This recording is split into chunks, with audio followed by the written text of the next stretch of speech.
Hello friends, आज हम इस वीडियो में बात करेंगे कि कोरोना वायरस की थर्ड फेज जो स्पेशली बिलो 18 को इन्फेक्ट करेगी, इसे क्यों इतना डेंजरस कहा जा रहा है।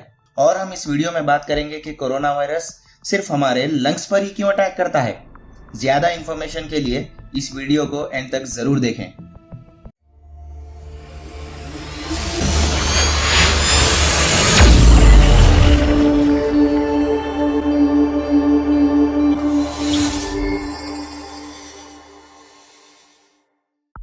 चलिए सबसे पहले बात करते हैं इसकी हिस्ट्री पर। नवंबर 17, 2019 को वुहान में कोरोना वायरस का सबसे पहला केस रिपोर्ट किया गया और इस वायरस को कोविड-19 का नाम दिया गया। इंडिया में सबसे पहले केरला की एक 20 साल की महिला इन्फेक्ट हुई थी। मार्च के महीने तक कोरोना वायरस सारी दुनिया में फैल चुका था। अब तक पूरी दुनिया में टोटल 162 मिलियन केसेस रिपोर्ट किए गए हैं और जिसमें मरने वालों की संख्या 3.37 मिलियन है। अब बात करते हैं कि कोरोना वायरस किस तरह से हमें इन्फेक्ट करता है। जब हम छींकते या खांसते हैं तो मेनली हमारे मुंह से 3000 सलाइवा ड्रॉपलेट्स निकलते हैं जो 300 किलोमीटर पर आवर की स्पीड से ट्रैवल करते हैं और इनकी रेंज 1 से 1.5 मीटर तक होती है। हर सलाइवा ड्रॉपलेट में 20 लाख कोरोना वायरस मौजूद होते हैं। जब कोई इंसान कोरोना वायरस को इनहेल कर लेता है तो ये हमारे लंग्स के ब्रोंक्यूल्स के एंड पर पाए जाने वाले अल्वियोली में जा पहुंचते हैं। हमारे लंग्स में टोटल 60 करोड़ अल्वियोली पाए जाते हैं जो ऑक्सीजन और कार्बन डाइऑक्साइड का हमारे ब्लड से एक्सचेंज करते हैं। कोरोना वायरस का main reacting part spike protein होता है और ये सिर्फ हमारे लंग्स के अल्वियोली में पाए जाने वाले ACE2 रिसेप्टर से ही बॉन्डिंग करते हैं।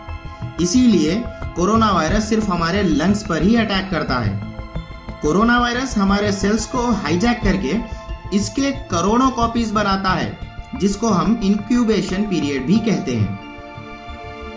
हमारी बॉडी के व्हाइट ब्लड सेल्स इसके अगेंस्ट में एंटीबॉडीज बनाते हैं जो कोरोना वायरस के स्पाइक प्रोटीन को हमारे सेल से रिएक्ट होने से रोकते हैं। बेसिकली ये एंटीबॉडीज अडल्ट्स में ज्यादा क्वांटिटी में बनते हैं जबकि एल्डर्स में ये एंटीबॉडीज कम क्वांटिटी में बनते हैं। पहले जब कोरोना वायरस को टेस्ट किया गया तो उसका साइज 50 से लेकर 200 नैनोमीटर्स के बीच में पाया गया, जिसकी वजह से वो डिफरेंट ऑब्जेक्ट्स पर बैठ जाता था और जमीन पर गिरकर एक पीरियड ऑफ टाइम के बाद खत्म हो जाता था।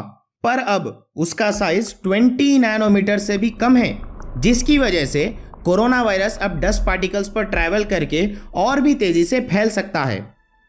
अब हम जिसे सेकंड वेव कहते हैं उसमें कोरोना वायरस के स्पाइक प्रोटीन में म्यूटेशन हुआ है जिसे हम स्पाइक म्यूटेशन भी कहते हैं। लेकिन थर्ड वेव में कोरोना वायरस की स्टेबिलिटी अपने पीक लेवल पर है। साइंटिस्ट ने यह अंदाज़ा लगाया है कि थर्ड वेव जुलाई से लेकर अक्टूबर के बीच में आएगी जो स्पेशली बिलो 18 एजेस को ज़्यादा नुकसान पहुंचाएगी। अगर इस वायरस का परमानेंट ट्रीटमेंट नहीं मिला तो डेथ रेशो और भी ज़्यादा बढ़ सकता है और साइंटिस्ट ये भी अंदाज़ा लगा रहे हैं कि इसका फोर्थ वेव भी आ सकता है। इसीलिए इस वायरस को the one of the deadliest viruses in the history भी कहा जा रहा है। अब चलिए बात कर लेते हैं हम इसके कुछ सिम्टम्स पर। अगर आप कोरोना वायरस से इन्फेक्ट हो चुके हैं तो सबसे पहले आपकी स्मेल और टेस्ट करने की ताकत चली जाती है। फिर उसके बाद बुखार, खांसी, थकावट जैसे मोस्ट कॉमन सिम्टम्स आपके अंदर नजर आने लगते हैं। सीरियस केसेस के अंदर सांस लेने में तकलीफ, चेस्ट पेन, बात करने में प्रॉब्लम जैसे सिम्टम्स भी नजर आते हैं। बॉडी पेन्स, हेडेक, गले का सूखना, डायरिया इसके लेस कॉमन सिम्टम्स हैं। इनमें से कुछ सिम्टम्स इन्फेक्टेड पर्सन में 6 से 7 दिनों के अंदर नजर आते हैं और ज़्यादा से ज़्यादा 14 दिनों में। अब हम आपको बताएंगे कि कोरोना वायरस से किस तरीके से बचा जाए, यानी हम बात करने वाले हैं कोरोना वायरस के कुछ प्रिवेंशंस पर। सबसे इम्पॉर्टेंट, 18 ईयर्स से कम के बच्चों का ज़्यादा ख्याल रखें क्योंकि ये फेस बिलो 18 को ज़्यादा नुकसान पहुंचा सकता है। घर में जाते ही पहले अपने हाथ धोएं, पैर और मुंह को भी अच्छे से धोएं। सबसे इम्पॉर्टेंट, अपनी नाक को ज़्यादा से ज़्यादा साफ रखें क्योंकि कोरोना वायरस नाक के ज़रिए ही हमारे लंग्स तक पहुंचता है। अपने हाथों को बार बार सैनिटाइज़र से जेंटली धोते रहें, किसी से भी हाथ ना मिलाएं। मास्क का यूज़ ज़्यादा करें, आँख, नाक, मुंह पर ज़्यादा हाथ ना लगाएं सबसे से कम 1 मीटर की दूरी बनाए रखें। ज़्यादा से ज़्यादा अपने घरों में ही रहें। फ्रूट्स में मैंगोस, खजूर, पपाया, कीवी, सपोटा जैसे फल जो हमारी बॉडी को अंदर से गर्म रखें, ऐसे न्यूट्रिएंट्स का इस्तेमाल ज़्यादा करें।